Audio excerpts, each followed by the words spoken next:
Quand je pars en vacances, je dois m'organiser pour faire garder mon chat. Pourtant, je n'ai pas toujours quelqu'un de confiance et disponible. Je me suis donc intéressé aux solutions de garde d'animaux économiques pour partir en vacances l'esprit tranquille. Sur Internet, il existe de nombreuses initiatives et différents sites qui vous permettent de faire garder votre animal de compagnie. Voici les plus intéressants. 1. Le home-sitting. Comme Catino l'a déjà expliqué ici, le home-sitting est une alternative de plus en plus utilisée par les particuliers pour faire surveiller leur maison gratuitement en vacances. C'est naturellement que certains sites proposent l'échange de maisons assorties de garde d'animaux comme Annie Home Sitting. Non seulement les internautes échangent leur maison pour les vacances, mais ils s'occupent également des animaux de compagnie. Coût, 0 €. Par ailleurs, par le biais de petites annonces ou de pages internet, des retraités proposent de s'occuper gratuitement des animaux pendant les congés, chez moi. Coût, 0 €. Je peux tout de même contribuer aux frais de déplacement du bénévole ou lui ramener un souvenir. Le home-sitting peut être payant. Des sites comme celui-ci s'adressent aux retraités qui, pour arrondir les fins de mois, s'engagent à rendre service en s'occupant des animaux. Coût, de 0 à environ 15 € par jour. 2. Le pet-sitter. Les pet-sitters ou dog-sitter est une personne qui vient chez moi s'occuper de mon animal, lui faire sa balade, le nourrir, changer la litière. Je choisis mes prestations à la carte, fréquence et durée des visites, durée des promenades.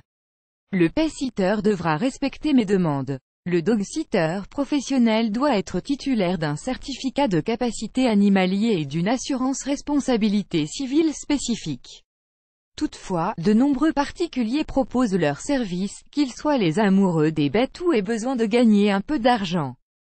Je peux trouver un pet-sitter sur Internet, notamment sur les sites de protection animale comme 30 millions d'amis ou sur les sites spécialisés comme encore Annie Home Sitting, chez mon vétérinaire.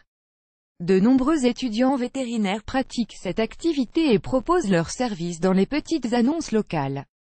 Coût moyen, de 10 à 20 € par jour, selon la race et la taille de l'animal, le nombre de visites. 3. Échange de garde. Depuis peu, des internautes propriétaires et passionnés d'animaux peuvent entrer en contact pour se proposer d'échanger la garde de leurs animaux pendant les vacances. L'animal reste gratuitement chez son gardien, et les animaux de ce dernier chargent à ses propriétaires de faire de même pour l'animal du gardien quand il partira à son tour. Le site Animal Futé demande une adhésion, 30 € par an, 5 € pour les NAC, nouveaux animaux de compagnie. On s'inscrit et on rédige une annonce valable 1 an présentant son animal. Une fois l'adhésion réglée, on a accès aux annonces, on peut prendre contact avec d'autres propriétaires de bébêtes et décider ou non de conclure l'échange de garde. Le site animauxvacances.fr offre le même genre de prestations, pour une cotisation annuelle de seulement 9,90 €, coût, de 10 à 30 €, adhésion. 4. Famille d'accueil. Il est également possible de confier minou ou toutou à une famille d'accueil moyennant rémunération. Là encore, des sites internet comme celui-là mettent en relation maître et famille d'accueil. Les annonces précisent si le logement dispose d'un jardin ou non, s'il y a des enfants, d'autres animaux. Coût, environ 10 € à 25 € par jour, en fonction de la taille et la race de l'animal. 5.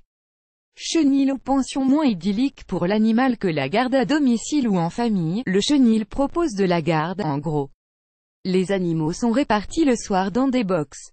En revanche, des vétérinaires contrôlent les bêtes, et les chenils sont soumis à une législation stricte. En fonction de la taille et la race de mon animal, et des prestations souhaitées, promenade quotidienne, nourriture fournie par le refuge ou non, cela me coûtera de 10 à 20 € par jour. Si je choisis bien mon chenil, Médor aura de la place pour se dépenser et des copains avec qui jouer. Pour trouver un chenil près de chez vous, je vous propose ce lien. 6 conseils pour partir tranquille afin que la garde se passe le mieux possible. Je pense à ces quelques points. 1. Rencontrez préalablement le gardien. Quel que soit le mode de garde retenu, je vous conseille avant de vous lancer, de rencontrer préalablement la personne qui va s'occuper de Médor ou Félix au moins 2 fois, dont une en présence de votre animal. Il est nécessaire que le courant passe. De laisser les animaux âgés ou stressés chez eux. La garde chez soi est idéale pour les animaux craintifs, stressés, âgés, ou présentant des problèmes de santé. 3. Vérifiez que l'animal est assuré. Les gardiens professionnels ont l'obligation d'être assurés. Si vous passez par un particulier, vérifiez auprès de votre assureur multirisque habitation dans quelle mesure vos animaux sont couverts, notamment en cas de blessure infligée aux gardiens. 4. Signer un contrat de garde. Il est recommandé de signer un contrat de garde. Des modèles comme celui-ci sont disponibles sur divers portails internet. 5. Laissez la nourriture et les papiers de l'animalier. N'oublie pas de laisser de la nourriture, surtout en cas de régime spécifique, de la litière en réserve, d'éventuels médicaments ou jouets, ainsi que le carnet de santé de l'animal et les coordonnées de son vétérinaire. Les prix de garde ne comprennent généralement pas la nourriture et les consommables comme la litière. Je laisse aussi un numéro où l'on peut me joindre en cas d'urgence.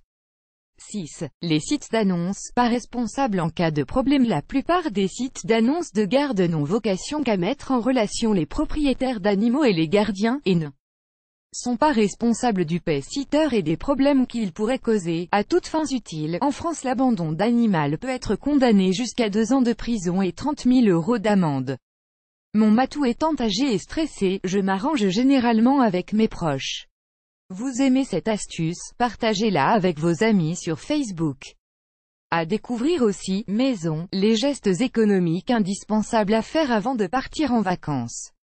L'astuce pour enlever les poils d'animaux de votre moquette, tapis et canapé.